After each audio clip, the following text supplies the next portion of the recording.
네, 오늘 표는 많은 자의 삶이라는 제목으로 함께 말씀을 나누겠습니다. 저와 여러분 우리 모두는 표는 많은 자입니다. 당신은 표는 많은 자입니다. 이 짧은 문구를 우리가 마음에 담아야 합니다. 하나님은 저를 목사로 부르셨고요. 여러분들은 어떤 분들은 장로, 권사, 집사로 부르셨고 우리 은사에 맞게끔 하나님은 우리를 부르셨습니다. 그러면 하나님은 우리를 왜 부르셨는가? 오직 한 가지예요. 하나님의 나라를 확장하고 복음을 전하면서 더 많은 자에게 사랑의 파장을 일으키기 위해서 하나님은 우리를 부르셨습니다.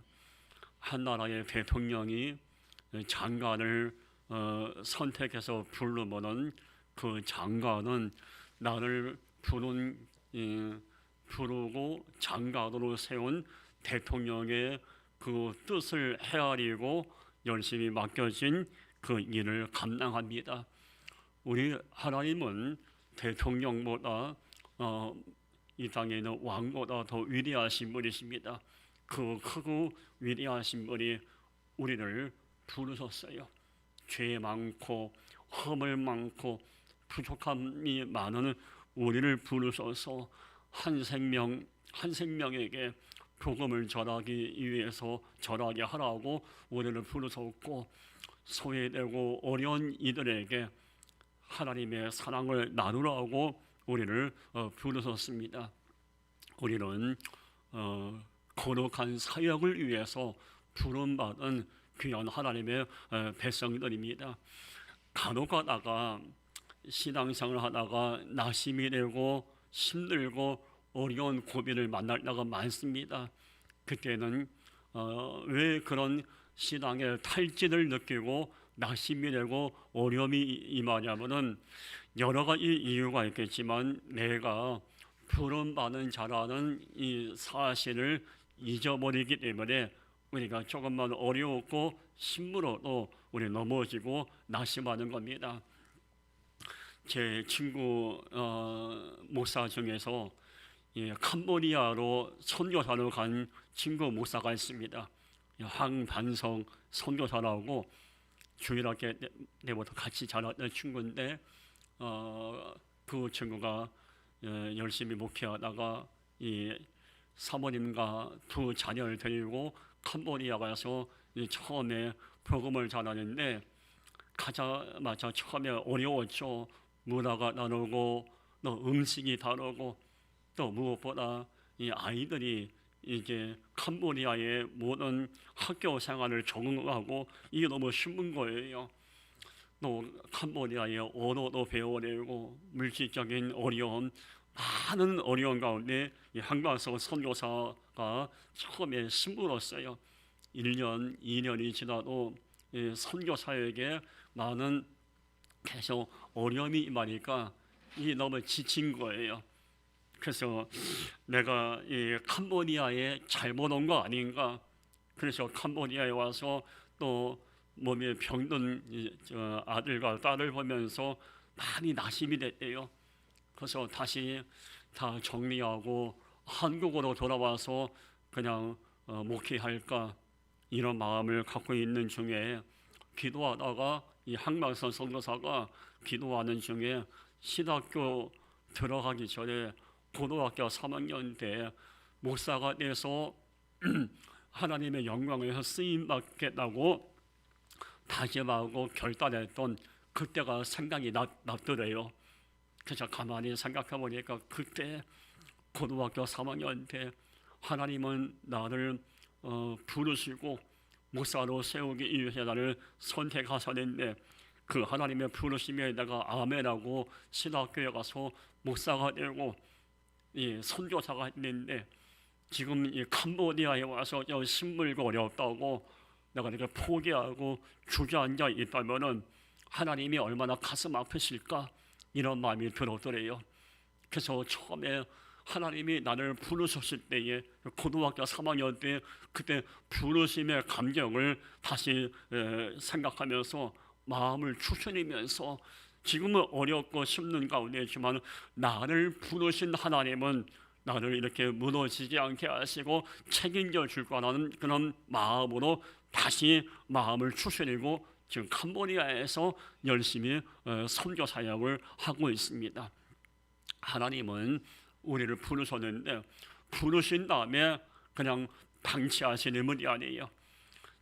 예를 들면 저를 부르신 하나님은 그냥 네가 알아서 하라 그것이 아니라 이렇게 저렇게 목회 사역을 할 수 있도록 나를 부르신 하나님은 책임져 주실 겁니다. 또 여러분을 부르신 하나님은 너희들이 알아서 하라 이런 것이 아니라 여러분을 부르신 하나님은 여러분들이 삶의 현장에서 맡겨진 사명을 감당하고 인생을 승리하고 또 축복의 삶을 살 수 있도록 반드시 여러분들을 책임져 주실 것입니다. 말씀을 가만히 보면 하나님은 부르신 다음에 그 인생을 책임지시고 인도하시고 함께 하셨어요. 오늘 우리가 먼저 마음에 담을 것은 나는 부름받은 존재다. 그리고 하나님은 나를 부르셨기 때문에 내 인생을 책임지시고 함께할 것이고 인도할 거라는 이런 믿음을 우리가 품을 수 있어야 하는 것입니다. 오늘 베드로전서 2장 21절에 보고도 이를 위하여 너희가 부르심을 받았으니 오늘 본문에도 이 베드로도 우리가 부름받은 존재라고 오늘 말씀하고 있습니다. 그럼 베드로는 왜 오늘 본문을 통해서 우리가 왜 부름받았는가? 또 부름받은 자는 어떤 삶을 살아야 하는가를 오늘 말씀하고 있습니다. 여러분 아까도 말씀을 했지만 하나님께서 우리를 부르신 이유는 분명하고 정확합니다. 잘 먹고 잘 살라고 우리를 부르신 게 아니에요. 오직 교회를 세우며 복음을 전하면서 한 영혼 한 영혼에게 생명의 말씀을 전하기 위해서 우리를 부르신 거예요. 목사의 사명은 복음 전파예요. 성도의 사명들도 복음 전파예요. 하나님이 우리를 부르신 이유는 다른 게 있지 않습니다. 오직 교회를 세우고 영혼을 사랑하는 마음으로 전도 사역을 하기 위해서 우리를 부르셨어요. 그리고 우리를 부르신 이유는 끊임없이 이름 없이 빛도 없이 사랑의 파장을 일으키고 우리 주변에 있는 많은 이들에게 예수의 사랑을 나누는 이것이 우리에게 필요한 것입니다. 여러분 가끔 가다가 수요일날 저녁에 금요일날 저녁에 우리 김민수 청년이 함께 예배드리죠. 우리 이혜영 고사님하고 우리 맹희우 고사님 아실 거예요. 그 청년이 와서 예배를 드리는데 아까 9시 반에 그 김민수 청년의 어머니가 잠깐 오셨어요. 어머니가 오셔서 저는 처음에 예배드리러 오신 줄 알았는데 제가 그분이 저 김민수 청년 엄마입니다. 그러면서 감사 인사를 잠깐 드리러 오셨어요. 민수가 교회 오면은 사모님이 이렇게 반찬도 챙겨주시고 또 권사님들이 이렇게 반찬도 주시고 따뜻하게 우리 민수에게 이게 사랑으로 이렇게 맞아줘서 고마워서 오늘 잠깐 이제 인사드리러 왔다고 아까 그러더라고요. 그 얘기 듣고 좀 감사했어요. 여러분 하나님이 우리를 부르신 이유는 정말 작은 부분이지만은 사랑을 나누고 마음을 나누고 또 보듬어주고 이것이 하나님이 우리를 부르심의 이유인 것입니다. 우리는 부름받은 자예요. 부름받은 자는 나를 부르신 하나님이 내게 어떤 삶을 원하시고 나에게 어떤 계획을 갖고 계신가를 알고 하나님이 원하시는 방향으로 살아가는 자들이 부름받은 자예요. 하나님은 저를 목사로 부르셨는데 만약에 제가 복음 전파도 말씀 사역도 하지 않고 남을 미워하고 도박이나 하고 술이나 먹고 마약이나 먹고 바람이나 피우고 남을 칼로 찔러 죽이고 이런다면은 나를 부르신 하나님의 마음을 아프게 하는 거예요. 우리는 나를 부르신 하나님의 그 마음을 헤아리고 교회를 세우고 복음을 전파하며 전도 사역을 하면서 사랑의 편향을 일으키기 원하시는 하나님의 뜻을 이루어 드려야 하는 것입니다.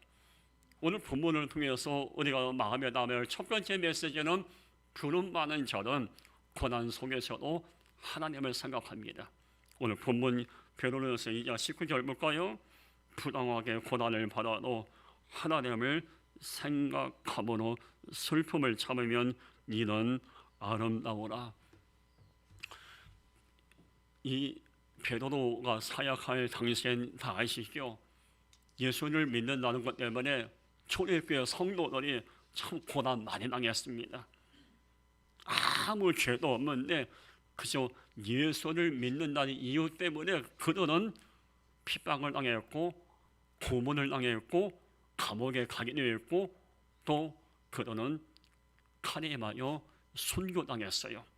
그들은 부당한 고난을 당했어요. 초대교회 성도들은요, 예수 믿는 것 때문에, 전도하는 것 때문에, 하나님을 경배한다는 이유 때문에 그들은 부당한 고난을 받고 억울하게 감옥에 가기도 하고 그들은 생명까지 빼앗겼어요. 근데 감사하게도 초대교회 성도들은 이와 같이 부당한 고난을 당하면서도 그들은 절망, 낙심, 불평하지 않고 하나님을 생각했어요. 하나님을 생각했다는 얘기 뭐냐면은 하나님이 나를 이 예루살렘과 유대인들에게 복음을 전하기 위해서 나를 부르셨는데 이 바리새인과 사두개인과 유대인들에게 내가 핍박받고 고난당하는 것 때문에 육신적으로는 힘들고 어렵지만은 이 부당한 고난을 내가 당해서 정말 괴로운 건 맞지만은 내가 이 고난을 참고 이기면서 그래도 하나님의 뜻대로 복음을 전하고 그리스도의 내가 살아가고 흔들리지 않고 내가 이스라엘 자리에 머물러 있다면은 하나님은 그런 나를 보시고 기뻐하실 거야, 이런 마음을 갖게 됩니다. 그리고 그들은 만약에 우리가 부당한 고난을 당한다고 해서 억울하게 감옥에 가고 억울하게 핍박을 당한다 해서 바리새인 사두개인들에 가서 억울하게 비굴하게 아부하면서 예수를 부인하고 살려달라고 내분을 바치면서 생명을 연장하면은 그런 모습을 보시는 하나님은 얼마나 마음이 아플까? 그럴 수 없었던 거예요. 그들은 부당한 고난을 당하면서도 하나님의 마음을 생각한 거예요. 하나님이 나를 보고 계시고 고난 중에도 내가 어떻게 지금의 역경을 이겨내고 있는 걸 보고 계시는 하나님의 마음을 생각한 거예요. 우리도 지금 살면서 초대교회 성도들처럼 부당한 고난을 똑같은 모습에 똑같은 고난을 당하진 않죠. 그러나 다른 모양으로 우리에게도 부당한 고난이 찾아올 때가 있어요. 감당하기 어려운 인생의 시련과 어려운 순간을 만날 때가 많습니다. 그때 우리는 잠깐 멈춰서서 하나님을 생각해 봐야 돼요. 내가 이 고난을 당할 때 하나님은 좋으신 분이고 사랑이 많으신 분이기 때문에 이 나를 부르신 이후에 고난을 찾아온 이때 하나님은 뭔가 놀라운 계획을 갖고 계실 거야 라면서 하나님의 마음을, 하나님의 계획을 생각할 수 있어야 돼요. 믿음이 없는 사람은, 어린아이 신앙에 매여 있는 사람은 고난을 당하고 문제를 만날 때 하나님을 너무 가볍게 생각합니다. 하나님 정말 살아계신다면 왜 내게 이런 어려움이 찾아와야 합니까? 이렇게 하나님께 원망하고 불평하는 이들이 참 많습니다. 초대교회 성도들은 부당한 고난을 당하면서도 하나님을 더 신뢰했고 하나님은 놀라운 방법으로 우리의 삶을 인도해 줄 거라는 믿음을 가졌기에 그는 흔들리지 않고 부름 받은 자답게 교회를 세우고 섬기고 복음을 전하고 사랑과 나눔의 사역을 감당한 거예요. 어리석은 사람들은요, 조금만 고난을 당하면은 나 혼자 고난 당하고 나만 힘들고 나만 괴롭다고 스스로가 이런 생각에 매여서 인생을 길가랍니다. 이 세상 많은 사람들은 편하게 사는데 왜 나만 이런 고난이 임하냐고 불평하고 원망해요. 그래 여러분, 우리 복음성가의 가사에 보면요, 이런 가사가 있어요. 왜 나만 겪는 고난이냐고 불평하지 마세요. 고난이 뒤편에 있는 주님의 주실 축복 미리 보면서 감사하세요. 정말 우리 성숙한 성도는 왜 나만 겪는 고난이라고 불평하지 않습니다. 고난의 뒤편에서 나를 이렇게 저렇게 연단하고 쓰고 새롭게 놀라운 삶을 예비하실 주님을 생각하면서 지금의 삶의 어려움을 믿음으로 이겨냅니다. 부당한 고난을 당할 때 우리 부름받는 사람들은 하나님께서 정말 내가 생각하지 못한 축복의 때를 예비해 놓았다고 생각할 수 있어야 돼요. 장미가 예쁘잖아요. 어리석은 사람은 장미에 있는 예쁜 꽃은 보지 못합니다. 장미에 있는 가시만 봅니다.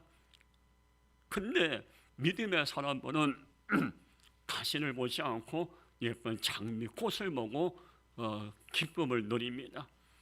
우리의 인생 가운데는 장미와 같은 은혜의 때가 있지만은 가시 같은 때도 있을 때가 있어요. 근데 믿음 없는 사람은, 어리석은 사람은 가시 같은 순간만 바라보고 하나님의 존재를 의심합니다. 인생에 잠깐 가시 같은 순간을 만났다고 해서 교회를 섬기고 복음을 전하고 사랑을 나누는 사역을 가볍게 여길 때가 많아요.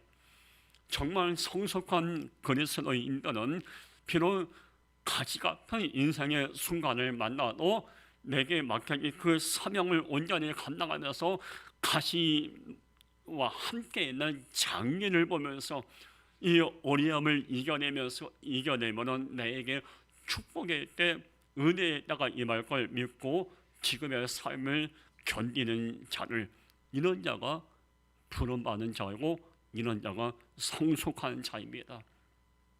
로마서 8장 18절에 보면 생각하건대 현재의 고난은 장차 우리에게 나타날 영광과 비교할 수 없도다. 여러분, 고난은 영원하지 않습니다. 고난은 반드시 지나가요. 시련과 아픔은 머물지 않습니다. 반드시 다 지나가고 고난의 순간, 역경의 순간을 견디고 이기는 자에게는 로마서 8절 18절처럼 영광의 날이 찾아옵니다. 가끔 가다가 그 바다를 한번 가보세요. 거친 파도가 막 몰아칩니다. 근데 그 바다에는 거친 파도만 몰아치지 않습니다. 파도가 지나고 난다면은 잔잔한 바다가 뒤에 예비되어 있어요. 부름받은 자들은, 하나님을 온전히 신뢰하는 자는 고난 중에도 내게 찾아올 영광의 날을 바라보면서 지금의 삶을 견디고 이겨냅니다. 예전에 제가 섬겼던 교회에서 어느 한 자매가 저한테 전화가 온 적이 있었습니다. 목사님, 병원에서 지금 나오는데 암에 걸렸다는 진료 검사 결과를 받고 나왔습니다. 그래서 엉엉 울더라고요. 그래서 상황이 어떻습니까? 그러니까 참 그분이 그 얘기를 듣고 말을 못하고 막 우는 거예요. 그래서 한참 울다가, 목사님, 나 죽으면 어떻게 해요? 죽으면 어떻게 해요? 그래서 한참을 전화하면서 그 얘기를 했습니다. 물론 지금 제가 전화로 위로의 말을 드린다 한들 자매님이 위로가 되기는 어려울 것이고, 제가 이 시간에 그냥 늘 일상적인 말처럼 하나님은 살아계신 분이기 때문에 함께할 것이고 놀라운 기적이 일어날 것이며 이렇게 전하러 말씀을 드린다 한들 지금 자매님의 지금의 마음 상태로는 제 얘기가 귀에 마음에 들려오지는 않을 것입니다. 그러나 분명한 것은 자매님이 제 말이 귀에 마음에 들려오지 않는다 해도 제가 분명한 건 말씀드릴 수 있습니다. 지금 방금 의사에게 그런 큰 병에 걸렸다는 얘기를 듣고 진료실에서 나오자마자 저한테 전화를 하셨는데 그 마음 저는 10분의 1이라도 저는 헤아리고 이해가 갑니다. 저도 경험해 봤기 때문에 압니다. 근데 더 중요한 것은 지금의 이 어려운 순간 자매님의 지임에 생각지도 않던 이 아픔의 순간은 머물지 않고 좋으신 하나님은 반드시 선한 방법으로 지금의 어려움을 이기고 견딜 수 있도록 도와주실 것이고 함께할 것입니다. 그러면서 제가 또 그 얘기했어요. 제가 뒤에서 앞에서 저도 기도로 응원해 줄게요. 그리고 전화 끊고 난 다음에 그분한테 제가 로마서 8장 18절 이 말씀을 문자로 보내드렸어요. 현재의 고난은 장차 우리에게 나타날 영광과 비교할 수 없보다 지금은 고난을 만나지만 병을 찾아왔지만 반드시 영광의 날이 올 걸 믿고 저도 계속 기도하겠습니다. 네, 좀에다가 문자가 답장이 왔어요. 이런 문자에 카톡에 보면은 이 엄지 이런 이모티콘이 있죠. 엄지척 이게 저한테 딱 왔어요. 그래서 제가 다시 문자를 보내드렸어요. 자매님 이 엄지척한 것처럼 늘 자매님이 자신에게 나는 최고야 이런 마음으로 기도하십시오. 고난에 때문에 무너지지 말고 고난을 주관하고 고난 가운데 역사하실 하나님을 바라면서 이기길 바랍니다. 여러분 저는 그때 그분을 생각하면서 하나님은 어떤 분이신가 한번 생각해 봤어요. 많은 사람들은 아까 이 베드로 여서의 말씀처럼 부당한 고난을 만날 때 생각지도 않게 병원에서 의사한테 당신은 큰 병에 걸렸습니다 이런 사형 선고 같은 말을 들을 때 많은 사람들은 절망을 생각합니다. 많은 사람은 이 마음의 두려움에 사로잡히고 죽음이라는 공포에 사로잡힙니다. 그러나 우리가 진정 부름 받은 자고 그리스도인이고 하나님의 사람이라면 그 부당한 고난 중에도 억울한 상황 속에서도 정말 기가 막힌 삶의 순간 속에서도 하나님을 생각합니다. 하나님은 지금의 고난을 지나고 영광의 날을 예비해 놓으실 그 하나님을 생각하는 거예요. 하나님은 인생의 변화 끝에 놓여 있는 우리를 외면하지 않고 반드시 우리 모두에게 영광의 날을 예비해 주시는 참 좋으신 하나님이십니다. 그리고 두 번째 오늘 말씀을 받아 마음에 담을 메시지는요. 부름 받은 자는 선을 행합니다. 오늘 베드로전서 2장 20절 보면은 죄가 있어 매를 맞고 참으면 무슨 칭찬이 있으리요. 그러나 선을 행함으로 고난을 받고 참으면 이는 하나님 앞에 아름다우리라. 이게 무슨 얘기냐면요. 초대교회 성도로는 부름 받고 난 다음에 교인을 섬기고 복음을 전했어요. 그리고 사랑을 나눴어요. 근데 여전히 핍박을 임하고 고난이 찾아왔어요. 근데 그래도 그들은 흔들리지 않고 하나님을 생각하고 끝까지 자기 자리에서 그들은 맡겨진 사명을 더 감당합니다. 특별히 그들은 그 여러 사명 가운데서 전도 사역, 복음을 전하고 영혼을 살리는 이 사역을 더 매달리고 더 올인하게 됩니다. 그것이 바로 선이었습니다. 선을 행함으로 베드로가 말하고 있는 선은 그렇게 매를 맞고 고난을 당하면서도 이 전도의 사역, 영혼을 살리는 이 선한 일을 행하는 그 모습을 보고 베드로가 감동받는 거예요. 그리고 끊임없이 우리가 이 고난 중에도 부름 많은 자들께 사람을 살리는 이 선한 사역을 끝까지 행함으로 옮기자라고 베드로가 이 권면의 말을 전하게 됩니다. 하나님 보시기에 선한 일은 오직 한 가지예요. 영혼을 사랑하고 그 영혼에게 복음을 전하는 게 하나님 보시기에 가장 아름다운 선한 일인 것입니다. 우리는 부름 받은 자예요. 우리가 부름 받은 자들이 해야 할 선은 뭘까요? 우리가 해야 할 선은 한 생명 한 생명을 귀하게 여기고 그들에게 예수의 사랑을 전하고 예수 믿어야 구원받는다는 이 복음을 전할 수 있어야 합니다. 다니엘 12장 3절에 보면은 지혜 있는 자는 궁창의 빛과 같이 빛날 것이요 많은 사람을 옳은 대로 돌아오게 한 자는 별과 같이 영원토록 빛이리라. 우리 주변을 보십시오. 많은 사람들이 예수님을 영접하지 않고 잘못된 길로 가는 이들이 참 많습니다. 악한 세상에 헤매는 이들도 있고 여전히 이 악한 세상에서 죄를 범하고 육체의 일에 매여 사는 이들이 참 많습니다.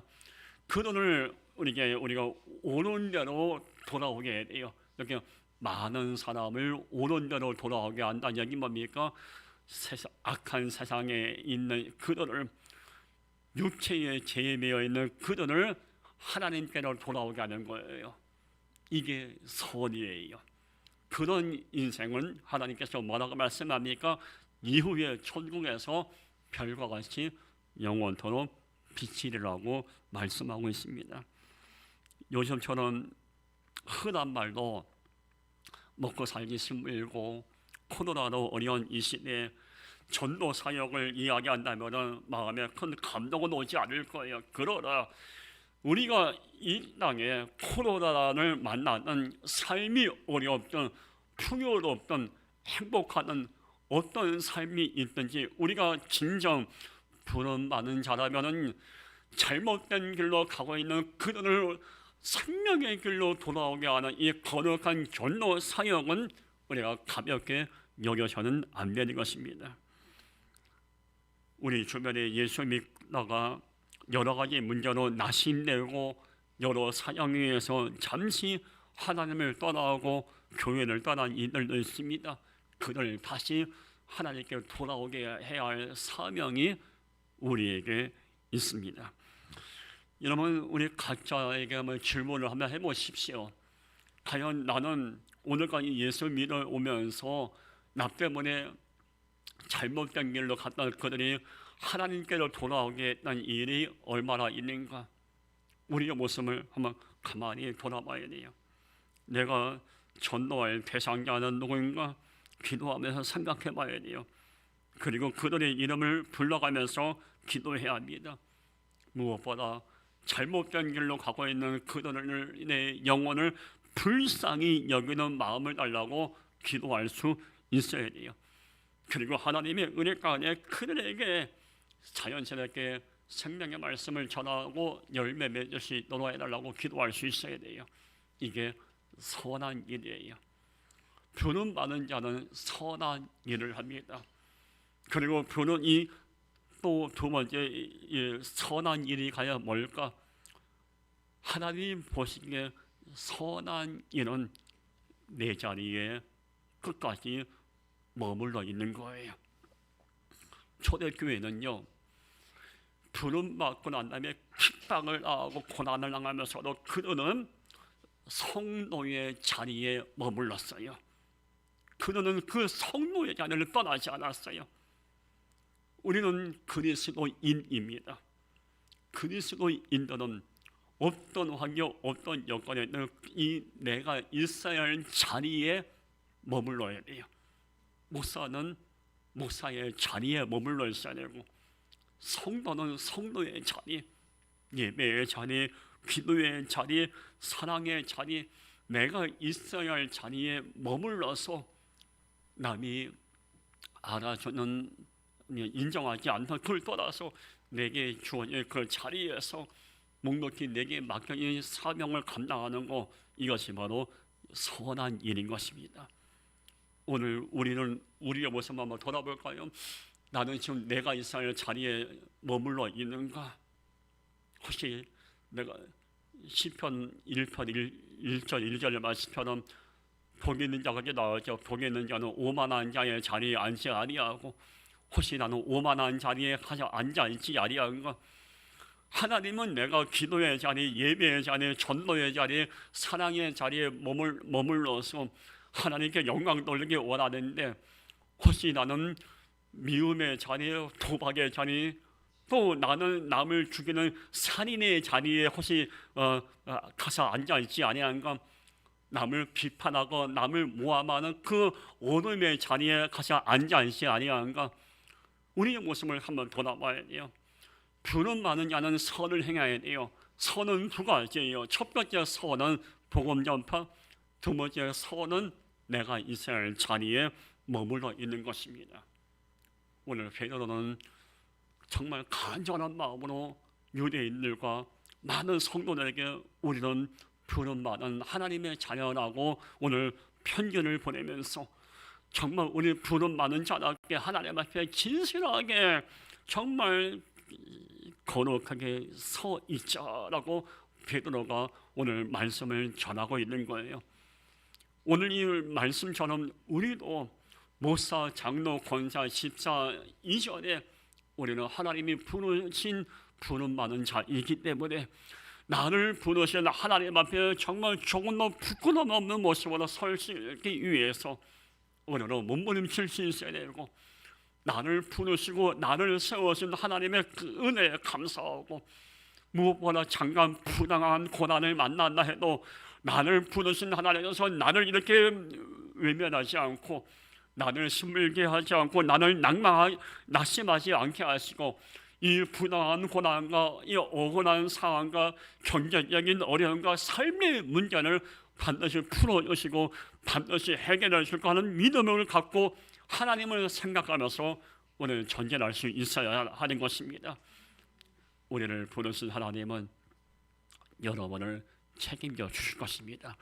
기도하겠습니다. 거룩하신 하나님 아버지, 하나님이 우리를 부르셨다는 것을 기억하게 하시고 우리 모두가 부름받은 자다운 삶을 살아갈 수 있도록 은혜를 베풀어 주옵소서. 예수님의